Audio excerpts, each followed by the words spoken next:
Hello everyone, स्वागत है आप सभी का अड्डा 247 क्लैट के ऑफिशियल यूट्यूब प्लेटफॉर्म पर। मैं हूं आपकी लॉ मेंटर डिंपल पारिक और आज हम डिस्कस करने वाले हैं कि अब जब क्लैट 2025 का नोटिफिकेशन आ चुका है तो हमारा स्टडी प्लान क्या होना चाहिए।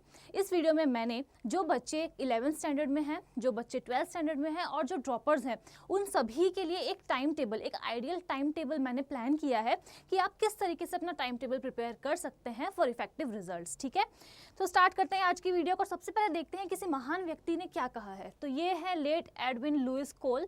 इनका कहना है there are dreamers and there are planners, the planners make their dreams come true. यानी कि इस दुनिया में कुछ लोग होते हैं जो सपने देखते हैं, कुछ लोग होते हैं जो प्लान करते हैं, लेकिन जो लोग प्लान करते हैं ना वही अपने सपनों को पूरा कर पाते हैं। हुए थोड़े से मोटिवेट हुए आप? तो चलिए फिर इसी मोटिवेशन के साथ आज की क्लास को स्टार्ट करते हैं और सबसे पहले देखते हैं कि क्या वो हमारा प्लान होना चाहिए और क्यों हमारे लिए प्लानिंग ज़रूरी है। ठीक है, एक स्टडी प्लान बनाना एक स्टूडेंट के लिए सबसे इम्पॉर्टेंट काम होता है, ट्रस्ट मी। चाहे आप 10th स्टैंडर्ड में हैं, आप 11th में हैं या 12th में हैं, बट आज बिकॉज हम क्लैट के बारे में बात कर रहे हैं तो जो बच्चे क्लैट देने वाले हैं हम उसी से रिलेटेड बात करेंगे। ठीक है, सबसे पहले why is a study plan important? Because it helps in structuring and organising things which is necessary to reduce stress. अगर हम प्लान कर लेते हैं तो उससे क्या होता है, हम एक स्ट्रक्चर बना लेते हैं, हम चीज़ों को ऑर्गेनाइज कर लेते हैं कि मुझे इस दिन में इतने इतने घंटे पढ़ने हैं और मुझे ये काम करना है, ये सिलेबस मेरा कंप्लीट करना है। अगर हम एक बार चीज़ों को ऑर्गेनाइज करना सीख जाते हैं ना तो उससे क्या होता है, हमारा स्ट्रेस जो है वो रिड्यूस हो जाता है। वो कैसे कि लेट सपोज आपने एक प्लान बनाया कि आज मुझे दिन में 6 घंटे पढ़ना है। ठीक है, तो आपको एनी हाउ उस प्लान को एग्जीक्यूट करना होगा। ठीक है, आपने सोचा है कि आप 12 से 2 पढ़ाई करोगे तो आप पढ़ाई ही करोगे, 2 से 3 आपको सोना है तो आप सो जाओगे। बट अगर आपने कोई प्लान नहीं बनाया है तो आप क्या करोगे, आपने एक हैवी ब्रेकफास्ट किया, ठीक है, और फिर उसके बाद में आप 4-5 घंटे के लिए सो गए। जब आप शाम में उठेंगे तब आपको स्ट्रेस होगा। वो क्यों होगा? क्योंकि आपने अपने दिन को प्लान नहीं किया था, आपने एक ऑर्गेनाइज नहीं किया था अपने प्लान को, एक स्ट्रक्चर नहीं दिया था कि आपको दिन में किस टाइम पे क्या करना है। That is the main reason why planning is important, right? उसके बाद allocation of specific time to specific subject helps in time management. ठीक है, जितने भी हमारे सब्जेक्ट्स हैं उनको हम स्पेसिफिक टाइम देंगे। जब हम अपना प्लान बनाएंगे हमें कैसे पढ़ाई करनी है, अगर हम स्पेसिफिक टाइम देंगे उससे क्या होगा, हम टाइम मैनेज कर पाएंगे। वरना ऐसा होगा कि एक दिन में मैंने मैथ में सिर्फ आधा घंटा दिया और एक दिन मैंने मैथ्स पढ़ी ही नहीं। बट अगर मैंने प्लान किया होगा कि मुझे एक दिन में 2 घंटे मैथ्स को देने हैं, 2 घंटे लीगल रीजनिंग को देने हैं, तो एनी हाउ मैं वो टाइम एलोकेट करके ही रहूँगी to that particular subject. I hope आपको समझ में आ रहा हो मैं आपको क्या समझाने की कोशिश कर रही हूँ। ठीक है, furthermore it helps us in setting a goal which is to be achieved by us anyhow. अगर हम प्लान करते हैं इसका मतलब क्या है, इसका मतलब ये है कि हम हमारे लिए एक गोल सेटअप कर रहे हैं और वो गोल जो होता है वो हमें किसी भी हाल में अचीव करना होता है। इसका एग्जांपल मैं आपको देती हूँ। जब मैं अपनी प्रिपरेशन कर रही थी क्लैट की 2016-17 में, उस वक्त मेरा यही था कि मैं हमेशा एक प्लान के हिसाब से अपनी पढ़ाई करती थी और हर संडे को बैठकर, मैं आपको आगे वीडियो में बताऊंगी किस तरीके से आप अपना प्लानिंग कर सकते हैं हर संडे को बैठकर। सो मैं हर संडे को बैठकर ये डिसाइड कर लेती थी कि मुझे इस वीक में कौन से सब्जेक्ट के कौन से टॉपिक्स को कवर करना है। ठीक है, उसके बाद मैं उस टॉपिक को प्रैक्टिस करती थी। तो उससे क्या होता था ना कि अगर मैंने एक बार गोल बना लिया तो मैं उसे कैसे भी अचीव करके ही मानती थी। आप मेरी बात मानिए, अगर आप इस हैबिट को इनकलकेट कर लेंगे, गोल बहुत से लोग बनाते हैं बट आपको क्या करना है, आपको कंसिस्टेंट रहना है, आपको करके दिखाना है कि अगर मैंने गोल सेट किया है तो मैं उसे करके ही रहूँगा। मेरे साथ ऐसा बहुत बार हुआ है कि मेरे ही फैमिली में बहुत सारे इंपॉर्टेंट सेलिब्रेशंस है, बट बिकॉज जो मैंने गोल सेट किया था उसको मैं अचीव नहीं कर पाई तो मैंने उनको स्किप किया है, मैं नहीं गई हूँ। बिकॉज मेरे लिए क्या इंपॉर्टेंट था, मेरे लिए क्लैट को क्रैक करना इंपॉर्टेंट था, एनएलयू में जाने का जो मेरा सपना था उसे पूरा करना इंपॉर्टेंट था। तो यही चीज़ आपको भी इनकलकेट करनी है अपनी लाइफ में। उसके बाद इट प्रमोट्स कंसिस्टेंसी। ये मैंने आपको बताया ही कि अगर आप एक गोल सेटअप कर लेंगे तो आप कंसिस्टेंटली उसकी तरफ काम करते रहेंगे। आपको पता रहेगा आपको दिन में 6 घंटे अगर पढ़ाई करनी है तो आपको करनी ही है। उससे क्या होगा, ऐसा नहीं होगा कि एक दिन आपने 10 घंटे पढ़ लिया तो एक दिन आपने कुछ नहीं पढ़ाई की। ठीक है, and last but not the least, it helps in prioritising those task which are necessary for us. हम जब भी कोई गोल बनाते हैं तो हम गोल क्यों बनाते हैं? हम गोल इसलिए बनाते हैं कि जो चीज़ें हमारे लिए इम्पॉर्टेंट है, प्रायोरिटी है, उनको हम एनी हाउ अचीव कर सकें। ठीक है, तो जब भी हम प्लानिंग करते हैं तो हम प्लानिंग क्यों करते हैं? ताकि जो बातें हमारे लिए प्रायोरिटी है, जो बातें हमारे लिए मैटर करती है, वो चीज़ों को, उन चीज़ों की तरफ हम अपने कदम बढ़ाएं। अभी हमारे लिए प्रायोरिटी क्या है? क्लैट के लिए पढ़ाई करना, अपनी बेसिक्स को क्लियर करना और उस एग्ज़ाम को क्रैक करके NLU जाना, यही अभी हमारी प्रायोरिटी है। सो आई होप आपको यहाँ तक समझ में आया हो कि मैं आपको क्या समझाने की कोशिश कर रही थी कि प्लानिंग क्यों ज़रूरी है हमारे लिए। अब हम आगे बढ़ते हैं और देखते हैं कि इसको प्लान करना कैसे है। ठीक है, प्लानिंग ज़रूरी है ये तो हम समझ गए, लेकिन प्लान कैसे करना है? तो जब भी हम अपना प्लान बनाने बैठेंगे, सबसे पहले हम डिफाइन करेंगे हमारे लिए क्या इंपॉर्टेंट है और हमें क्या अचीव करना है। ठीक है, जो प्लान मैं बनाने बैठ रही हूँ उससे मुझे क्या मिलेगा, मुझे क्या अचीव करना है, और अभी हमें क्या अचीव करना है? हमें अचीव करना है NLU जाने के सपने को पूरा करना है। ठीक है, तो उस चीज़ को पहले हम अच्छी तरीके से सोच लेंगे, डिफाइन कर देंगे कि आखिर हमारी अचीवमेंट क्या होगी जब हमारा गोल अकम्प्लिश हो जाएगा तब। उसके बाद evaluate your strengths and weakness. जब हम प्लान बनाने बैठेंगे उसके पहले हम देख लेंगे कौन सा सब्जेक्ट मेरा स्ट्रॉन्ग है, कौन सा सब्जेक्ट मेरा वीक है। ऐसा नहीं कि जो सब्जेक्ट मेरा वीक है उसमें मैं 50% से ज़्यादा टाइम उसी को दे रही हूँ, ऐसा नहीं होना चाहिए।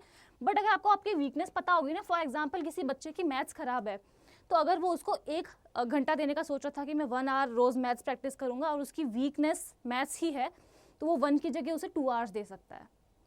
इसलिए जब भी हम प्लानिंग करने बैठेंगे सबसे पहले हम इवेल्युएट कर लेंगे कौन से हमारे स्ट्रॉन्ग पॉइंट्स हैं और कौन से हमारे वीकर एरियाज़ हैं, सब्जेक्ट्स हैं जिनको हमें कवर करना है। उसके बाद create a schedule and prioritize the schedule and always have a deadline for completing the task। कि मैंने आपको पहले भी बताया, इसकी पहले वाली स्लाइड में मैंने आपको बताया कि जब हम एक स्केड्यूल बनाएंगे तो वो स्केड्यूल हमारे लिए प्रायोरिटी रहेगा, वही हमारी प्रायोरिटी है, और उस स्केड्यूल को हम क्या करेंगे? एज अ डेडलाइन ट्रीट करेंगे। अगर मुझे एक हफ्ते में लीगल रीजनिंग के 5 टॉपिक्स कंप्लीट करने हैं, लॉजिकल रीजनिंग के 5 टॉपिक्स कंप्लीट करने हैं, मैथ्स के 2 चैप्टर्स करने हैं, तो वो मेरी डेडलाइन है फॉर अ वीक। और जब तक वो ख़त्म नहीं होगी, हो सकता है कि अगर मैंने प्लान किया है कि मैं रोज़ 4 घंटे पढ़ूंगा और मुझे अगर लास्ट में लगता है कि नहीं, हफ्ते के 3 दिन जा चुके हैं, मुझे थोड़ा सा और बकल अप करना होगा, तो मैं क्या कर सकती हूँ कि मैं 4 की जगह उसको 6 आवर्स तक इंक्रीज़ कर सकती हूँ। ठीक है, but keeping a deadline is very important. उसके बाद keep reviewing your schedule whether it is working for you और नॉट।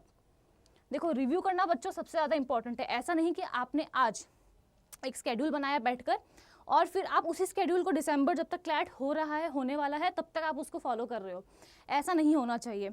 आपको क्या करना है? आपने आज बैठकर स्केड्यूल बनाया, आप 1 हफ्ते बाद उसको रिव्यू करो कि क्या वो स्केड्यूल आपके लिए काम कर रहा है या आपको उसमें कुछ और इनकलकेट करने की ज़रूरत है, कुछ चेंजेस करने की ज़रूरत है। हो सकता है आपने स्केड्यूल बनाया हो कि आपको 6 घंटे पढ़ाई करनी है, but at the end of the week आपको लग रहा हो कि नहीं, 6 घंटे मेरे लिए सफिशिएंट नहीं है, हो सकता है कि मुझे 7 से 8 घंटे भी देने पड़े। तो आप क्या करोगे? हफ्ते के एंड में संडेज को बैठकर रिव्यू करोगे कि आपने इस वीक का जो स्केड्यूल बनाया था वो आपके लिए वर्क किया या नहीं किया। ठीक है, और अकॉर्डिंगली आप अपने आगे का प्लान सेटअप करोगे। उसके बाद सबसे इंपॉर्टेंट बात जो मैं हर बच्चे से कहती हूँ, never try to copy others schedule. हो सकता है शर्मा जी का जो बेटा है वो 12 घंटे पढ़ता हो, बट ये भी हो सकता है कि आपकी उससे स्पीड ज़्यादा हो, आपकी जो एनालिटिकल स्किल्स है वो उससे ज़्यादा हो, क्रिटिकल स्किल्स हैं वो उससे ज़्यादा हो। तो हो सकता है जो वो 12 घंटे में पढ़ रहा है उसको आप 8 आवर्स में ही कंप्लीट कर लो। ठीक है, इसलिए अगर आपको कोई कहता भी है कि देखो वो XYZ पर्सन इतने घंटे पढ़ता है तो तुम भी करो, तो तुम्हें क्या करना है? तुम्हें अपनी सुननी है, अपने दिमाग की सुननी है, और तुम्हें खुद डिसाइड करना है कि हमें कितना टाइम चाहिए, मुझे कितना टाइम चाहिए होगा एक पर्टिकुलर टॉपिक को कंप्लीट करने के लिए। हो सकता है ये भी कि अगर शर्मा जी के बेटे को 12 घंटे लग रहे हैं पढ़ने में, तो हो सकता है आपको 13 भी लगे। ठीक है, इसलिए हमें क्या करना है? हमें खुद की चीज़ें देखनी है कि हमें कितना समझ में आ रहा है, हमारी क्या स्पीड है। ठीक है, और उसके हिसाब से हम अपना खुद का स्केड्यूल बनाएंगे। This is how we make a plan. And lastly, stay motivated and include time for relaxation. ये सारे बच्चे भूल जाते हैं, ऑलमोस्ट हमेशा सारे बच्चे भूल जाते हैं कि हमें एक प्लान तो बनाना है, बट उस प्लान में सिर्फ और सिर्फ पढ़ाई नहीं करनी है, ठीक है। ऐसा नहीं कि आप एक इंसान हो, हम मशीन नहीं है, ठीक है। हम मशीन नहीं है तो हम 8 घंटे या 12 घंटे एक साथ पढ़ाई नहीं कर सकते हैं। आपको क्या करना होगा, आपको रिलैक्सेशन का टाइम देना होगा। लेट सपोज आपने अगर 2 आवर्स पढ़ाई कर ली है, उसके बाद आप 15 मिनट का गैप ले लो, जाके किचन में देख कर आओ मम्मी क्या खाने में बना रही है, जाके देख कर आओ कि भाई बहन क्या कर रहे हैं, थोड़ा सा उनके साथ खेलो, बात करो, लड़ाई करो, फिर वापस आकर बैठ जाओ, वापस पढ़ाई करो, ठीक है। इस तरीके से अगर हम पढ़ाई करेंगे रिलैक्सेशन टाइम लेकर, तो जो हम पढ़ रहे हैं ना वो हमारे दिमाग में रहेगा, वरना हम क्या होंगे, एग्जॉस्ट हो जाएंगे। जो हमने पढ़ा है पूरे दिन में हम भूल जाएंगे, हमें याद ही नहीं रहेगा। ओके अब अगर ये क्लियर है तो अब हम चल के सबसे पहले अपना आइडियल टाइम टेबल देख लेते हैं for students who are in 11th standard. मैंने बहुत से लोगों को बोलते हुए सुना है कि बच्चे अभी तो तुम 11th स्टैंडर्ड में हो, अभी तुम चिल मारो, अगले साल पढ़ाई करना क्लैट के लिए। बट मैं आपसे कहना चाहती हूँ आपको अभी से बकल अप करना होगा, बिकॉज कॉम्पिटिशन बहुत बढ़ गया है। तो आप अभी क्या कर सकते हो, मुझे पता है कि आप 7 to 8 आवर्स आपकी स्कूल आवर्स रहते हैं, ठीक है। तो आप क्या कर सकते हो, आप रोज़ बस 2 घंटे निकालो अपने लिए। ये मैं 11th स्टैंडर्ड के स्टूडेंट्स के लिए बात कर रही हूँ। आपको क्या करना है, आप रोज़ के 2 घंटे निकालो अपने लिए।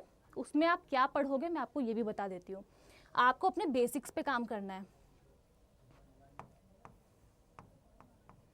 10th स्टैंडर्ड तक हम सब ने कॉन्स्टिट्यूशन के बारे में पढ़ा है कि कॉन्स्टिट्यूशन क्या होता है, फंडामेंटल राइट्स क्या होती हैं, फंडामेंटल ड्यूटीज़ क्या होती हैं, ठीक है। उसके बाद हमने जीके पढ़ी है, हिस्ट्री पढ़ी है हमने, जिसमें हमने इंडियाज़ स्ट्रगल फॉर इंडिपेंडेंस पढ़ा है, ठीक है। उसके बाद हमने बेसिक मैथ्स पढ़ी है। तो हमें टाइम बिल्कुल वेस्ट नहीं करना है। मैं चाहती हूँ जब आप 12th स्टैंडर्ड में आएँ और असलियत में क्लैट की तैयारी शुरू करें, तब आपके बेसिक्स क्लियर हों। जो एक फाउंडेशन होती है ना कि अच्छा कॉन्स्टिट्यूशन क्या होता है, फंडामेंटल राइट्स क्या होती हैं, राइट टू इक्वालिटी क्या है, ठीक है, क्विट इंडिया मूवमेंट क्या है, इंडिया को आज़ादी कब मिली, ये सब हमें पता होनी चाहिए, बहुत इंपॉर्टेंट है। तो इसलिए मैं 11th स्टैंडर्ड के बच्चों से कहना चाहती हूँ कि आप रोज़ बस 2 घंटे, अगर आपसे 2 भी नहीं होता है तो आप 1.5 आवर्स भी दे सकते हो, डिपेंडिंग अपॉन आपके पास कितना टाइम है। आप मतलब स्कूल में आपको कोई एक्स्ट्रा असाइनमेंट तो नहीं मिला है, जब आप फ्री रहते हो संडेज़ को, सैटरडेज़ को, तब आप ये काम कर सकते हो। आराम से आप 2 आवर्स निकालिए, ठीक है, और फिर उसके ऊपर काम करिए। आपको मैंने बता दिया आपको क्या क्या पढ़ना है। आपको बेसिक्स पे ध्यान देना है। Also inculcate the habit of reading newspaper. सब बोलते हैं न्यूज़पेपर पढ़ो, न्यूज़पेपर पढ़ो, न्यूज़पेपर पढ़ो। आपको क्या करना है, आपको 11th से ही आदत डाल लेनी है न्यूज़पेपर रीडिंग की, और आपको एनालाइज करना है कि भैया ऐसा क्या है जो मुझे इस न्यूज़पेपर में पढ़ना है, जो मेरे एग्जाम पॉइंट ऑफ व्यू से इंपॉर्टेंट है। न्यूज़पेपर पढ़ना बच्चों को बहुत बोरिंग लगता है, बट अगर आप उसे वे बिफोर पहले से ही स्टार्ट कर देंगे ना उसे पढ़ना, तो फिर जब आपकी बारी आएगी 12th में क्लैट का एग्ज़ाम देने की, तब आपको वो बोरिंग नहीं लगेगा। That is the reason why मैं आपसे कह रही हूँ कि आप एटलीस्ट 2 आवर्स रोज़ दीजिए। अगर आपसे रोज़ भी नहीं होता है तो आप संडे को पर्टिकुलरली अपना एक टाइम बना लो कि भैया संडे को मुझे 3 घंटे या 4 घंटे क्लैट को समझने के लिए देना है कि ये एग्ज़ाम क्या है, इसमें कौन से सब्जेक्ट्स पूछे जाते हैं, ठीक है, और जो मेरे बेसिक्स हैं जो मुझे आने ही चाहिए as a student of 11th standard, वो उसको मैं क्लियर करके रखूँ। बाकी की तैयारी हम बाद में देख लेंगे। ओके अगर ये क्लियर है तो अब हम आगे बढ़ते हैं और देखते हैं कि ideal time table 12th standard के बच्चे के लिए क्या होना चाहिए जो इस साल क्लैट देने वाले हैं। अब मैं आपको ये बता रही हूँ कि इनिशियल आपका क्या टाइम टेबल होना चाहिए। जब हमारे पास एग्ज़ाम के लिए 1 महीना बचेगा, 2 महीने बचेंगे, उसके लिए मैं आपके लिए अलग से डेडिकेटेड वीडियो बना दूंगी। अभी हम यहाँ पे शुरुआत कर रहे हैं, तो उसके लिए हमें क्या करना होगा। सबसे पहले मैं सबको कहती हूँ be practical while preparing your time table. आपको ये नहीं भूलना है कि अगर आप 12th क्लास में फेल हो गए तो अगर आप क्लैट में पास भी हो जाओगे ना, आपकी रैंक भी आ जाएगी, तब भी आपको एडमिशन नहीं मिलेगा, ठीक है। तो हमें क्या करना है, हमें अपनी 12th की प्रिपरेशन को भी उतना ही टाइम देना है, उतनी ही इम्पोर्टेंस देनी है, ज़रूरी है। ऐसा नहीं होना चाहिए बच्चों के साथ कि आप 12th को बिल्कुल टाइम ना दो, ठीक है। 12th में आ रहे हैं आपके 30% मार्क्स और क्लैट को आप क्रैक कर लो, तो क्रैक करने से भी कुछ नहीं हो पाएगा, कॉलेज नहीं मिलेगा, ठीक है। तो हमें क्या करना है, be practical while preparing your time table. हमें पता है कि अगर आपने साइंस ली है, कॉमर्स ली है, आर्ट्स ली है, आर्ट्स वाले बच्चों को भी उतनी ही मेहनत लगती है, ठीक है। तो आपने अगर साइंस ली है, कॉमर्स लिया, आर्ट्स लिया, आपने जो कुछ भी लिया है, आपको क्या करना है, एक टाइम डेडिकेट करना है अपने कॉलेज की पढ़ाई को, स्कूल की पढ़ाई को, और फिर उसके बाद में आप अपना अलग से टाइम डेडिकेट करेंगे क्लैट की पढ़ाई के लिए। Okay, got it. उसके बाद देखिए 8 से 2 हम अज्यूम करके चलते हैं कि आपके स्कूल आवर्स रहते होंगे, ठीक है। सुबह 8 बजे से लेकर 2 बजे तक, इसमें प्लस माइनस हो सकता है ट्रैवलिंग टाइम किसी को ज़्यादा लगता हो, किसी को कम लगता हो। उसके बाद मैं आपको ये सजेस्ट करूँगी कि जब आप स्कूल जाते हैं सुबह 8 बजे, उसके पहले एटलीस्ट 1 आवर न्यूज़पेपर रीडिंग करके जाएं। जब मैं अपनी प्रिपरेशन कर रही थी तब मेरी मैथ्स बहुत ख़राब थी, तो मेरी मम्मी मुझसे कहती थी कि सुबह सुबह की पढ़ाई बहुत अच्छी होती है, तो एक काम किया कर, जब तू स्कूल जाती है, स्कूल जाने से पहले क्या किया कर, मैथ्स की प्रैक्टिस किया कर, क्योंकि जो सुबह सुबह प्रैक्टिस करते हैं, सुबह सुबह पढ़ते हैं, वो हमें याद रहता है। तो मैं स्कूल जाने से पहले अपना 1 आवर 2 आवर जितने बजे भी मैं उठती थी उसके हिसाब से, कभी कभी 1.5 घंटा, कभी 1 आवर, कभी 2 आवर, ऐसा करके मैं मैथ्स प्रैक्टिस करती थी। तो अगर आपको और कुछ भी नहीं करना है तो अपना टाइम सेव कैसे कर सकते हो, आप न्यूज़पेपर रीडिंग कर सकते हो। और वो बच्चे जिनका स्कूल बहुत दूर है, उन्हें जाने में, लेट्स सपोज वो स्कूल बस से जाते हैं, उन्हें जाने में 40 मिनट्स 45 मिनट्स लगते हैं, 1 आवर लगता है, वो क्या कर सकते हैं, सबसे बेस्ट टाइम है यूटिलाइज़ करने का। द हिंदू न्यूज़पेपर आपको बताया जाता है, आपको पढ़ना है, द हिंदू न्यूज़पेपर लगवा लो, रोज़ उसे लो, बस में बैठो, और जब तक आप स्कूल पहुंचोगे ना, आपकी एक एक्टिविटी फॉर द डे, एक गोल फॉर द डे ख़त्म हो चुका होगा। न्यूज़पेपर हमें रोज़ पढ़ना है, और जब आप स्कूल पहुंचोगे उसके पहले ही आपकी वो एक्टिविटी ख़त्म हो जाएगी, तो एक टेंशन ख़त्म, ठीक है। तो हमें क्या करना है कि हमें स्कूल जाने से पहले 1 घंटा देना है न्यूज़पेपर रीडिंग को। उसके बाद लेट्स सपोज आप 2 बजे स्कूल से आए, अब ऐसा तो है नहीं कि हम रोबोट हैं, स्कूल से आएंगे तो हम थक जाएंगे, हमें खाना भी खाना है, ठीक है, हमें रेस्ट भी करना है, रेस्ट करेंगे तभी हम पढ़ पाएंगे, नहीं तो जो स्कूल में चल रहा था वही सब हमारे दिमाग में चलता रहेगा जब हम पढ़ने बैठेंगे। तो हमें क्या करना है, हम रेस्ट करेंगे, खाना खाएंगे, ठीक है, उसके बाद टाइम डेडिकेट करेंगे स्कूल की पढ़ाई को, 4 to 7। ये 7 जो है वो प्लस माइनस हो सकता है, मतलब यहाँ पर मैंने 3 आवर्स लिखे हैं, वो प्लस माइनस हो सकता है, कभी कभी होमवर्क और असाइनमेंट ज़्यादा होते हैं, कभी कम होते हैं, कभी एग्जाम्स होते हैं, कभी नहीं होते हैं, तो आप उसको उस हिसाब से कर सकते हो। तो आपको अपने स्कूल असाइनमेंट्स और बोर्ड प्रिपरेशंस को कंप्लीट करना है उन 3 घंटों में, ठीक है, प्लस माइनस आप कर सकते हैं। उसके बाद क्या करना है, उसके बाद ये नहीं कि भैया 7 बजे मेरी स्कूल की पढ़ाई ख़त्म हुई और मैं 7 बजे ही क्लैट की बुक्स खोल के बैठ जाऊँ, कुछ समझ नहीं आएगा, ट्रस्ट मी। अगर आप पढ़ भी लेंगे उसे तो आप भूल जाएंगे, ठीक है। तो हमें क्या करना है, जब स्कूल की पढ़ाई ओवर हो जाएगी उसके बाद में हम रेस्ट लेंगे, रिलैक्स करेंगे।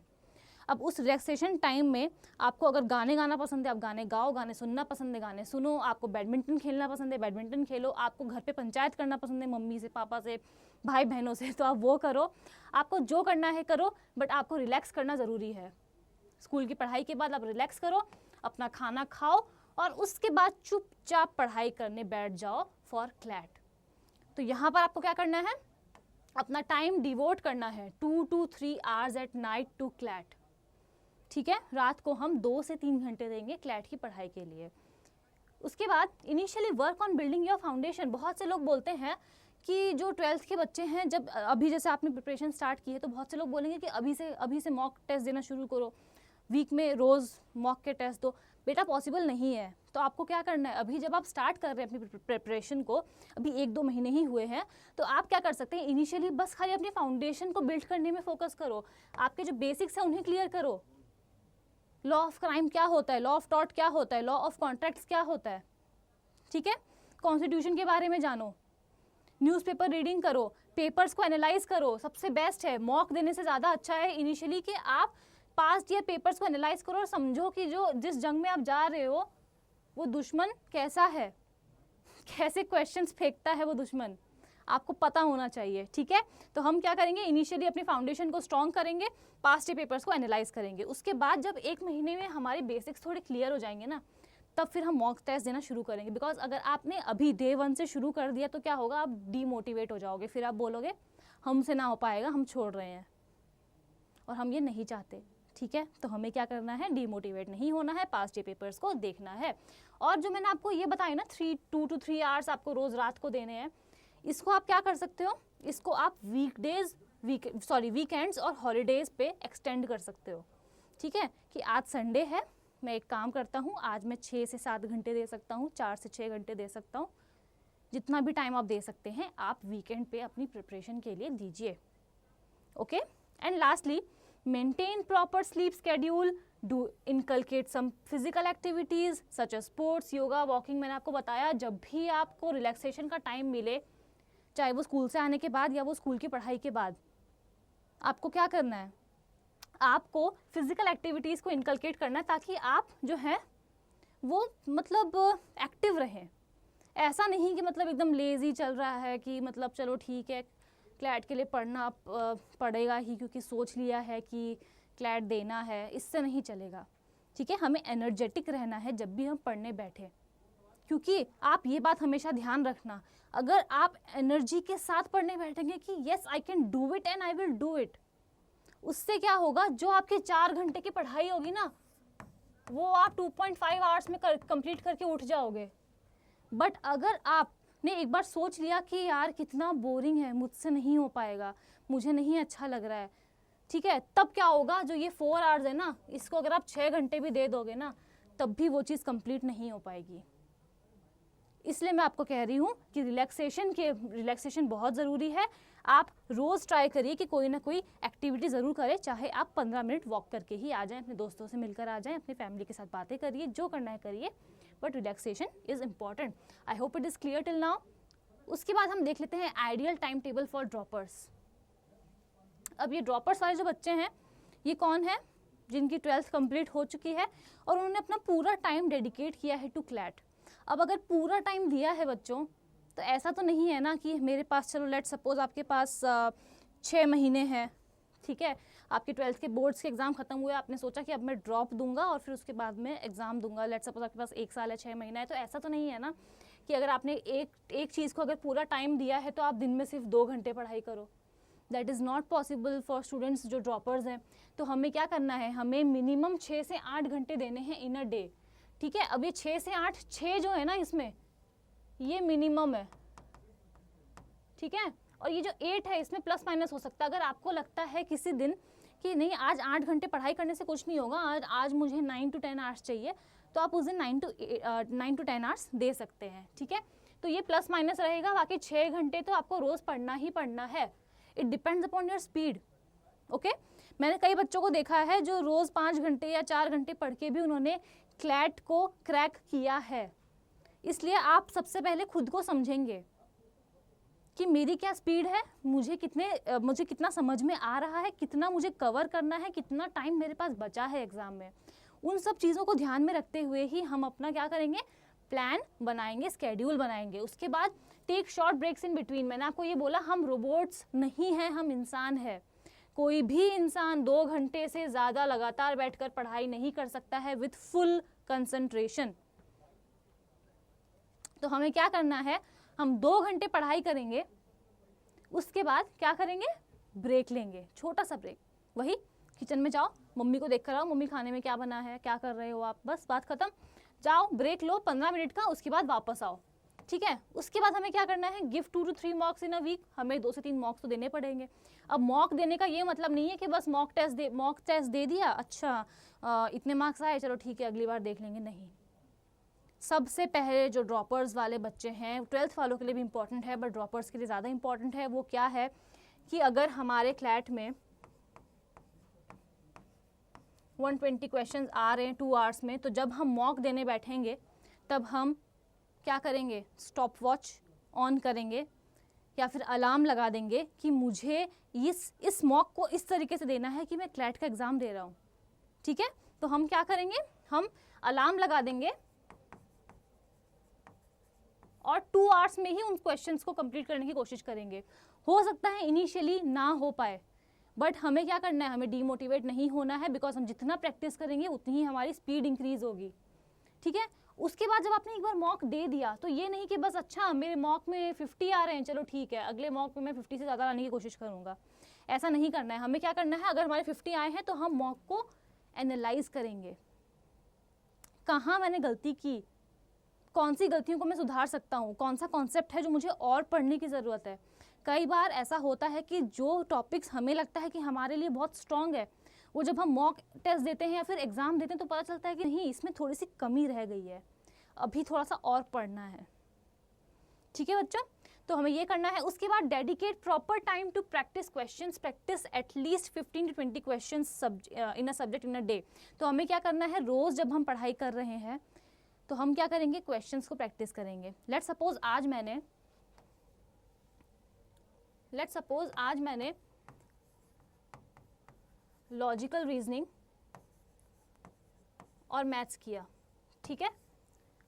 नाउ पता कैसे चलेगा कि जो मैंने पढ़ा है वो मुझे समझ में आया भी है या नहीं है? तो हम क्या करेंगे उसके लिए, हम रोज़ जो टॉपिक्स पढ़ रहे हैं उनसे रिलेटेड 15 से 20 क्वेश्चन पर सब्जेक्ट सॉल्व करेंगे। उससे क्या होगा, हमारी प्रैक्टिस होगी, स्पीड इंक्रीज होगी, एक्यूरेसी, क्योंकि हमें पता है कि -0.25 हमारी नेगेटिव मार्किंग है, तो हमें इस एक्यूरेसी लेवल को भी सही करना है कि जितना हो सके हम कोशिश करें कि हम नेगेटिव मार्किंग से बच जाए। वो क्वेश्चंस जिसमें हम 100% श्योर हैं उन्हीं को हम अटेम्प्ट करें। और 100% श्योर हम कब होंगे, जब हम प्रैक्टिस करेंगे, जब हम हमारे बेसिक्स को क्लियर करेंगे, ठीक है।